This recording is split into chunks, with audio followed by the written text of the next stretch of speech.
Affair چلانے والے لڑکے کبھی شادی نہیں کرتے۔ دل تو کر رہا ہے تمہیں جان سے مار دوں۔ لیلک بالوں کی گرفت پہ پھڑپھڑا اٹھی۔ بس پھر مار دیں تاکہ اس اذیت سے آزاد ہو جاؤں۔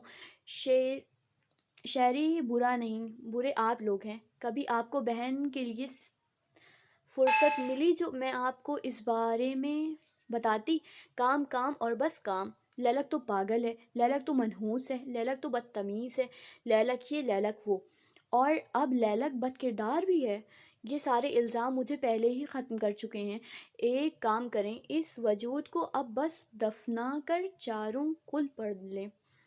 سارے لحاظ بھلا کر وہ دگنی آواز میں چلائی۔ اس کی آواز میں اتنا کرب تھا کہ آنکھ سے آنسو ٹوٹ کر گال سے پھسل کر تھوڑی کا سفر کرتے نیچے گرا۔ آسمان پہ چھائی اس کالی چادر میں بھی بجلی کی لکیر نمایاں ہو گئی۔ یوشے کو شدید ملال ہوا۔ اس نے نچلا لب کاٹا۔ وہ لاکھ بری سہی پر یہ سب بالکل ڈیزرو نہیں کرتی تھی۔ جی سر، شہریار صاحب ایک اچھے انسان ہیں۔ یوشے نے تو اس کے حق میں بولنا چاہا، پر سامنے جو پھپھو تھیں وہ اس کی ہر بات کا الٹ مطلب نکالنے والی تھیں۔ یوشے میاں تم جانتے تھے؟ جی پھپھو۔ دفع ہو جاؤ یوشے، تم یقین توڑا ہے تم نے میرا۔ میکال نے افسوس سے سر ہلایا۔ سر، میڈم کی اتنی بڑی غلطی نہیں جتنا آپ لوگ ری ایکٹ کر رہے ہیں، اور جس بات پہ ایکشن لینا ہے وہ آپ نے اگنور کر دی۔ وہ بھی تل ہوا۔ ان کی غیرت تو بس چند میسج پڑھ کے جاگ گئی ہے۔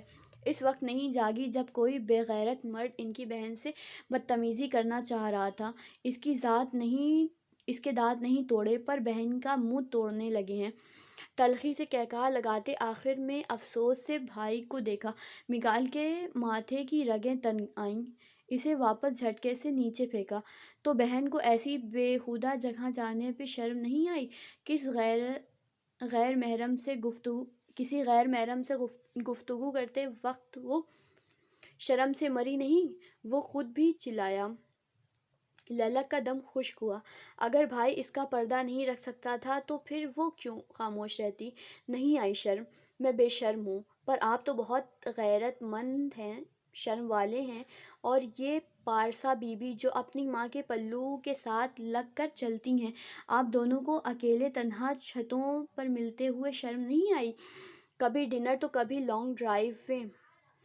میں تو فون پہ بات کرتی تھی، پر بھائی آپ دونوں ایک چھت کے نیچے رہتے ہوئے سب کے نظروں سے اوجھل جو افیئر چلا رہے تھے وہ کچھ نہیں؟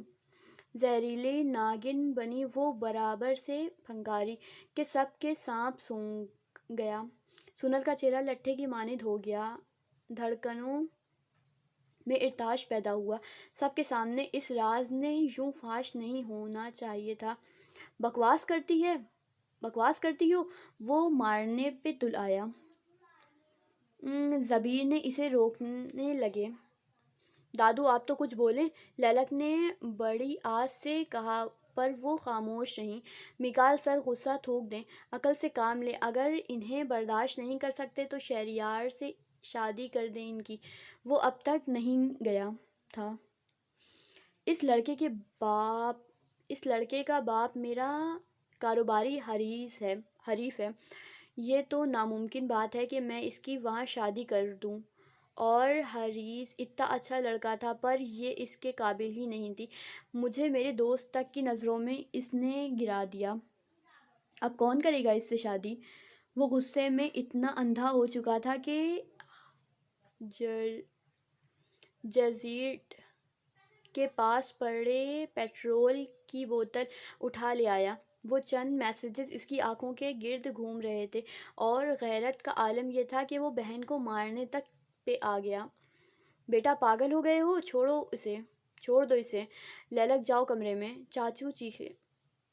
پر لیلک تو بت کی مانند ہو گئی، آنکھیں پتھر سی تھیں۔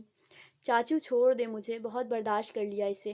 وہ دیوانہ ہو چکا تھا۔ چچی اور دادو بھی روکنے لگیں۔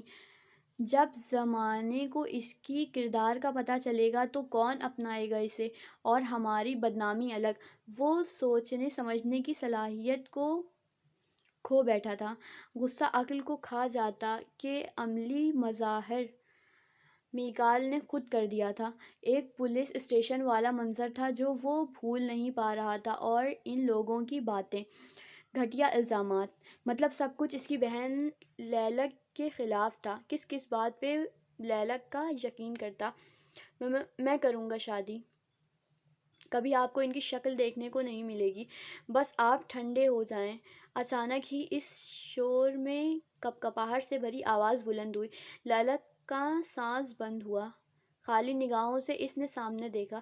یوشے سر جھکائے کھڑا تھا۔ سب اس کے بات پہ شاکڈ تھے۔ اسے خود بھی نہیں پتا تھا یہ بات کہنے کی ہمت اس میں کیسے پیدا ہوئی۔ بالکل صحیح کہہ رہا ہے یہ۔ بیٹا تم اپنے ہاتھ گندے مت کرو، اس کا نکاح کر کے اپنا فرض پورا کرو۔ پھوپھو کی بات پہ میکال نرم پڑا، بوتل دور پھینکی۔ جان سے مار دیں پر میں اس جاہل آدمی سے شادی نہیں کروں گی۔ وہ تو سن کر ہی مچل گئی۔ یوشے نے ضبط سے آنکھیں مینچ لیں۔ کتنی انا تھی اس لڑکی میں۔ وہ اپنی انا کچل کر اس کے لیے اسٹینڈ لے گیا تھا، پر ایک وہ تھی جو مرنا قبول کر سکتی تھی، پر یوشے خان کا ساتھ قبول نہیں تھا۔ آپ لوگ زبردستی نہیں کر سکتے۔ اگر میں کسی کو پسند کرتی ہوں اور شادی کرنا چاہتی ہوں تو اسلام اس بات کی اجازت دیتا ہے۔ یہ میرا حق ہے۔ میں صرف شیری سے شادی کروں گی، ورنہ مار ہی دے مجھے۔ ایک جہنم سے دوسری جہنم تک اس سے بہتر موت ہے۔ بس فیصلہ ہو گیا۔ تمہارا ابھی یوشے سے نکاح ہوگا، اور اس کی بعد تم دونوں اپنی شکل نہیں دکھاؤ گے۔ وہ یوشے سے بھی ناراض تھا، غصہ تھا۔ لیلک اٹھو، بھائی نے بالکل درست فیصلہ کیا ہے۔ تابندہ بیگم نے اسے بازو سے تھاما۔ لیلک کی سماعت ختم ہو گئی۔ اس نے شکوہ بھری نگاہ ان پہ ڈالی۔ وہ خاموش ہو گئیں۔ سب نے رنگ بدل لیے تھے۔ اسے ہر ایک سے نفرت ہونے لگی۔ تماشائی سب، تماشائی ذات، تماشائی شگاف۔